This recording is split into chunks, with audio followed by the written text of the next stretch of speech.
والذي خلق لكم ما في الأرض جميعا ثم استوى إلى السماء فسواهن 7 سماوات وهو بكل شيء عليم.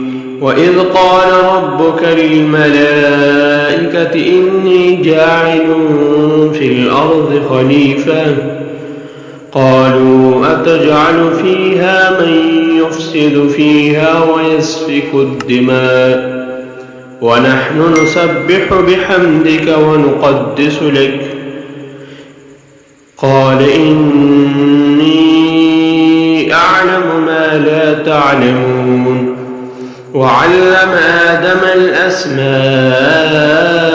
كلها ثم عرضهم على الملائكة فقال أنبئوني بأسماء هؤلاء إن كنتم صادقين. قالوا سبحانك لا علم لنا إلا ما علمتنا إنك أنت العليم الحكيم. قال يا آدم أنبئهم بأسمائهم فلما أنبأهم بأسمائهم قال ألم أكن لكم إني أعلم غيب السماوات والأرض وأعلم ما تبدون وما كنتم تكتمون. وإذ قلنا للملائكة اسجدوا لآدم فسجدوا إلا إبليس أبى واستكبر وكان من الكافرين. وقلنا يا آدم اسكن أنت وزوجك الجنة وكلا منها رغدا حيث شئتما ولا تقربا هذه الشجرة فتكونا من الظالمين.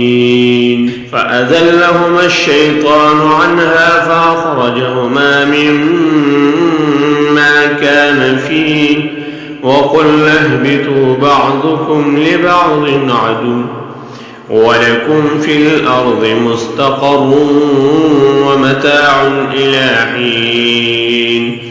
فتلقى آدم من ربه كلمات فتاب عليه إنه هو التواب الرحيم. قلنا اهبطوا منها جميعا فإما يأتينكم مني هدى فمن تبع هداي فلا خوف عليهم ولا هم يحزنون. والذين كفروا وكذبوا بآياتنا أولئك أصحاب النار هم فيها خالدون.